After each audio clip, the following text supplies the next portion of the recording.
দুপুর বন্ধুরা, চলে এলাম দুপুরের খাওয়া দাওয়া নিয়ে। আর এখন ঘড়িটা বাজে একই টাইম, 1:45 বাজে হয়েছে। আমার দইটার জন্য তোমরা ঘড়িটা দেখতে পাচ্ছ না, যাকে দাদাভাই কেটে দিই। আর আছে সেরকম কিছু করিনি, রান্না বান্না তো কালকে ঘরে রান্নাই একটু মোটামুটি সেটাও আছে। এই দেখো মাছের তেল, যেটা কালকেরে মাছের তেল খাওয়া, এটা খুব সুন্দর হয়েছে মাছের তেলটা। বেগুন দিয়ে আলু দিয়ে করেছিলাম, যেটা এটা কালকে ঘরের তরকারি। আজকে গরম করে নিয়েছি আজকে আমি। মোটামুটি আজকে সবই মোটামুটি বাসি তরকারি, কালকে ঘরের তরকারি গরম করেছি আমি। দাদাভাইটা খাক। আর এটা আমার গাছের বেগুন। আগে তো পানি খেয়ে নাও, একদম খাও।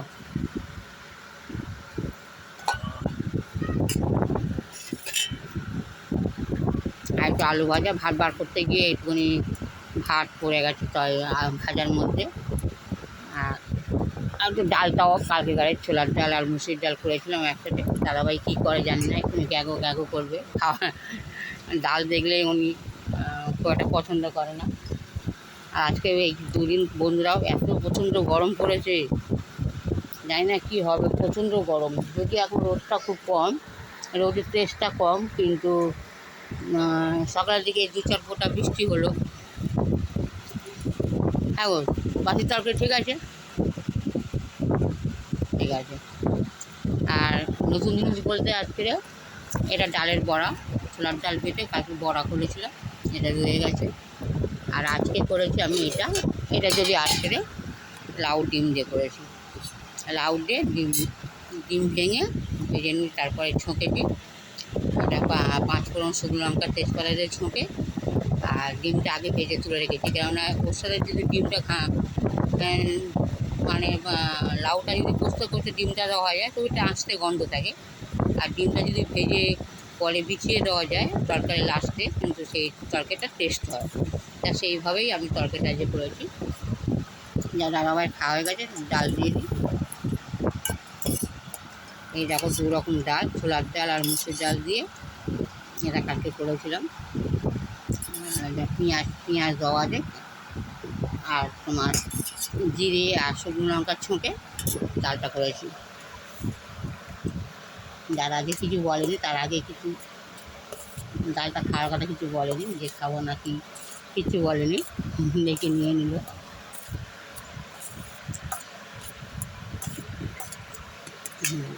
দাদাকে ভাজাভুজিটা দিয়ে দিই।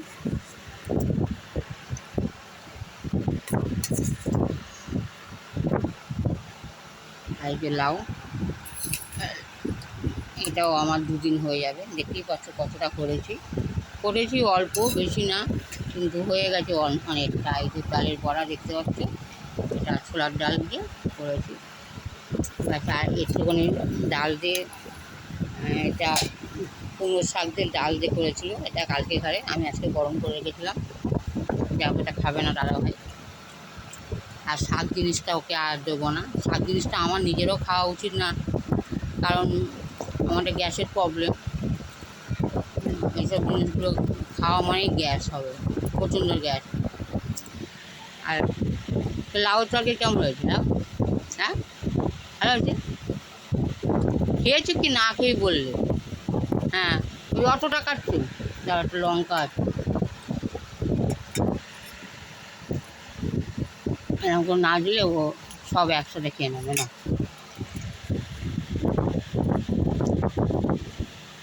এবার বলো কেরম হয়েছে? ঠিক আছে। না মাখিয়ে দিলে তরকারি আগো, তরকারি সাইডে তরকারি তুলে খেয়ে নেবে, ভাতের সাইডে ভাত তুলে খেয়ে নেবে। মানে কোনটা কীভাবে করতে হয় সেই জিনিসটা ওর মাথায় নেই। আমরা রাগারাগি করি ঠিকই কথা, কিন্তু সে ওর যে পরিস্থিতিটা আমরা তো আর ভোগ করতে পারছি না, যেটা ওই জানে যে ওর মাথার মধ্যে কী চলছে। যেহেতু একটা সাইডটা পুরোটা ওর অপারেশন হয়ে গেছে, দেখতে পাচ্ছ এক সাইডটা ওনার ডাবা হয়ে রয়েছে, ওই সাইডটাই পুরোটাই অপারেশন। যারা নতুন বন্ধু তারা তো জানে না যে দেখতে পাচ্ছ পুরোটা অপারেশন, মাথা এক সাইড। তো ওইভাবেই উনি আসে, ওনার মাথার হারও নেই, একদিকে হাত দেয়নি, পুরো চামড়া সেলাই করা আছে।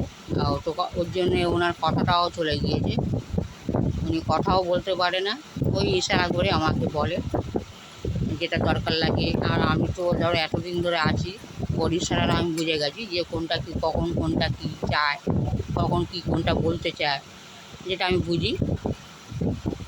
আর তারপরে বন্ধুরা, আমার যে বেড কভারটা করছিলাম তোমার সাথে দেখিয়েছি, বেড কভারটা প্রায় হয়ে এসছে, কিন্তু এতদিনে হয়ে যেত, কিন্তু আমার একটু গা ভারীর জন্যে বেড কভারটা এখনও চেয়ারেতেই পড়ে আছে, দেখতেই পাচ্ছি। এই যে এখনও চেয়ারেই পড়ে আছে, এখনও পর্যন্ত কমপ্লিট করতে পারছি না। হয়ে এসছে, সাইডটা মারলে হয়ে যাবে, কিন্তু যেন ভালো লাগছে না। ওই আমার সুতোর জায়গা সব বিছানার উপরেই থাকে, ওর মধ্যে সব সুতো ছুঁচ ওর মধ্যেই থাকে।